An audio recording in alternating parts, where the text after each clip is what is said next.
He is fine. You have said it so many times it barely registers anymore. When he wedges himself behind the couch during a thunderstorm, he is fine. When he flinches as your hand reaches for his head, he is fine.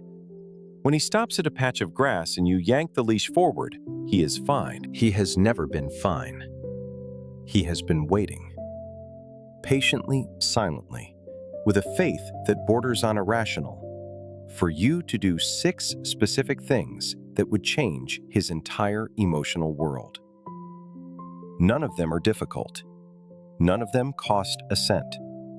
But most of them you have been doing backwards your entire life together. Correct relaxation. Let us begin. 10,000 years ago, his ancestor found a hollow under a fallen oak. She circled 3 times, pressed her back against the bark, and for the first time in days, her breathing slowed. The hollow was not comfortable. It was not warm, but it was hers. And in a world full of things that wanted to kill her, that was enough. Your dog still carries that ancestor's blueprint. When he crawls under the bed during fireworks, when he presses into the corner behind the couch, when he wedges himself into the gap between the wall and the nightstand. He is not broken. He is running the oldest survival program in his DNA. And every time you pull him out because you think something is wrong, you are telling him the one place his body chose as safe is not allowed. The cortisol data is unambiguous. Dogs with a consistent, enclosed resting space they choose, not one they are locked into, carry measurably lower stress hormones across the entire day. Not during rest, across the entire day. The den is not where your dog hides. It is where his nervous system resets. A crate with the door permanently open. A bed tucked into a quiet corner. A blanket draped over a table that smells like him.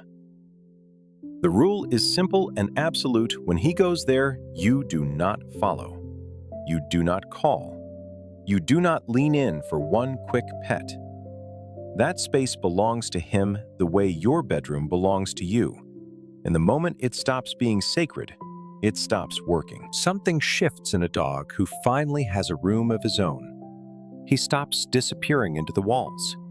He starts choosing to be present because presence requires safety, and safety requires a place he controls. Be honest with yourself for 10 seconds. When your dog is lying on the floor, minding his own business, and you walk past, what do your hands do? They reach down, automatically, without thinking, without asking, without checking whether he wanted to be touched at all. You do it because you love him. That is not the problem. The problem is that he did not ask. Most trainers will not say this out loud because it makes owners defensive. But the Bristol veterinary team measured at dogs who had more control over when and how they were touched, showed fewer anxiety markers, fewer displacement behaviors, and deeper social bonds than dogs whose owners touched them whenever the impulse struck. More control produced more closeness, not less. Let that sink in. The mechanism is devastatingly simple. Every uninvited touch, every pat he did not request, every hand that found his head without invitation makes a tiny deposit into something behavioral scientists call learned helplessness. One touch means nothing. 100 uninvited touches a day, week after week, teaches him something no owner ever intends. That his signals do not matter. That his body is not his own. So what does an invitation look like? A chin resting on your knee, a nose pushing under your hand, a slow walk toward you that ends with his side pressing against your leg.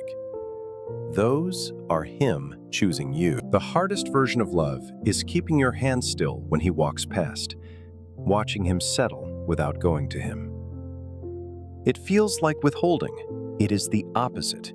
The moment you stop reaching and start waiting, he starts coming to you more, not because you trained it, but because you became the kind of person he feels safe moving toward.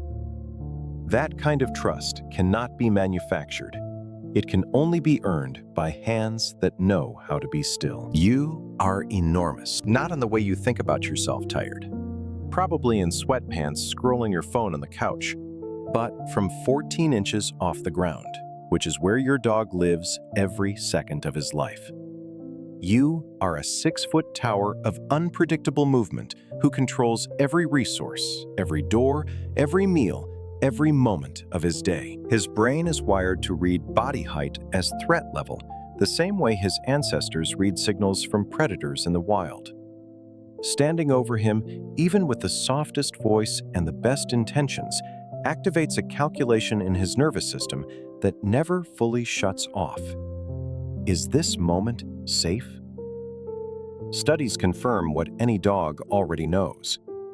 They approach seated humans faster, with looser body language, than they approach the same person standing. Same voice, same person, different height.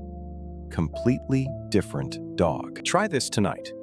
Walk into whatever room he is resting in. Sit on the floor a few feet away. Do not call him. Do not pat the ground. Do not look directly at him.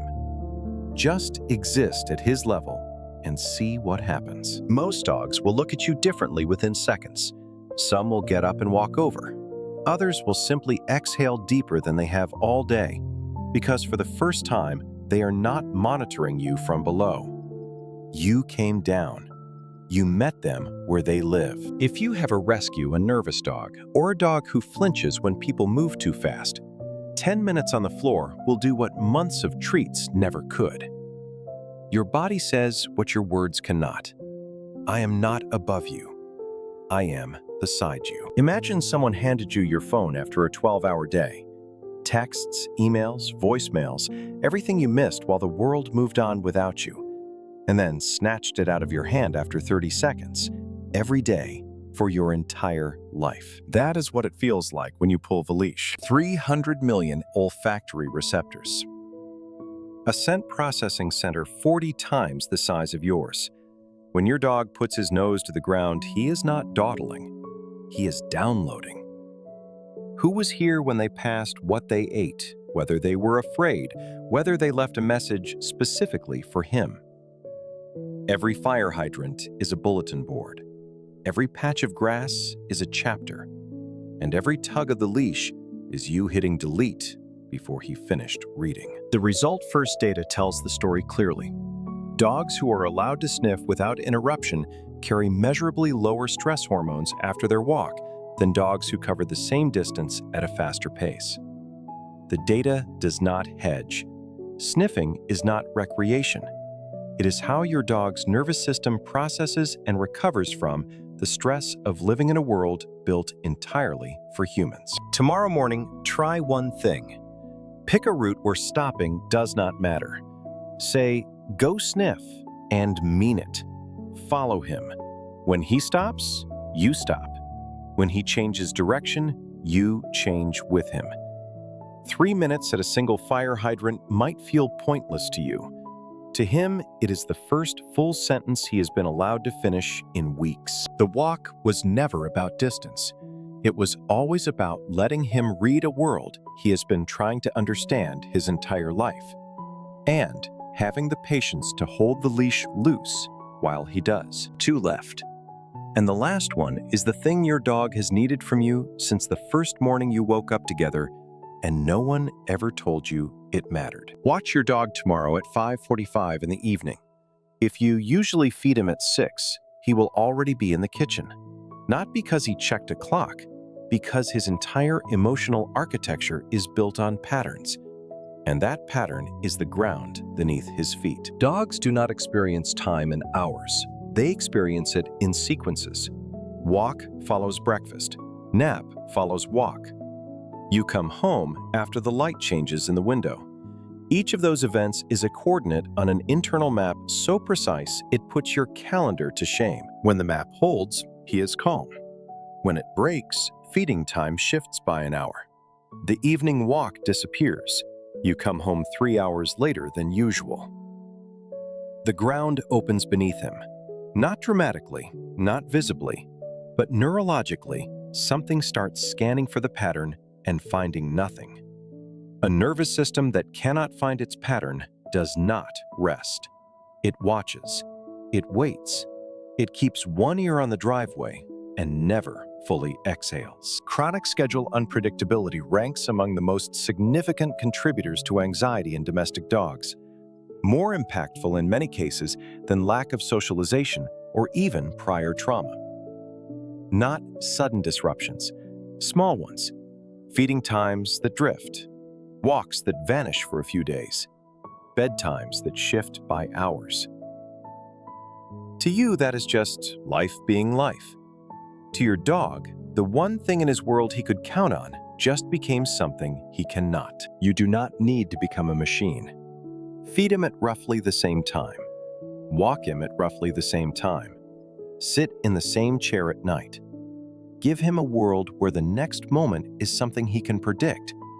Because a dog who knows what is coming next is a dog whose guard finally comes down.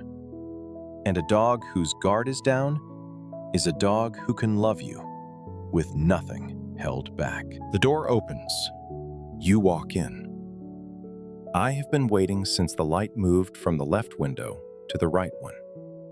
That is how I know it is almost time. I hear your keys before your car stops. I hear your footsteps before the lock turns. And when you come through that door, every cell in my body says the same thing. He came back.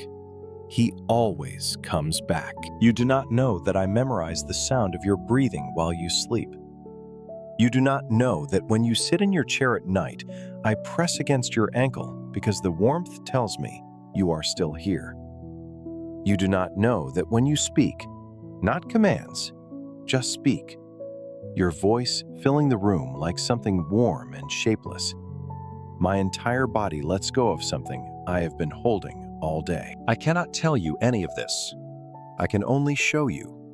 And I have been showing you every day of my life. The question was never whether I understood you. It was always whether you would slow down long enough to understand me. Here is something most people only do when no one is watching. They talk to their dog. Not commands, real conversation. How was your day, buddy? You want to go outside? I had the worst meeting. They narrate dinner. They talk in the car. They whisper goodnight into a pair of ears that are already half asleep, and then they feel slightly ridiculous about it. They should not. What if every time you spoke to your dog, a part of his brain lit up that exists for no other purpose than to process your voice? It does. 15,000 years of coevolution carved a neural pathway in the canine brain dedicated exclusively to reading human speech. Not just sound, speech. Dogs process words and emotional tone using the same bilateral brain structure that humans use, meaning from the left hemisphere, emotion from the right. They know when you are talking to them versus talking to someone else, even when the words are identical. Your dog has been listening his entire life, with a brain that was built across 10,000 generations for exactly this purpose. The question is not whether he understands. The question is whether you have been speaking. Say good morning when you get up. Tell him about your day when you get home. Talk to him in the car, on the walk, while you cook, while you do nothing at all. You do not need a script. You do not need to be eloquent.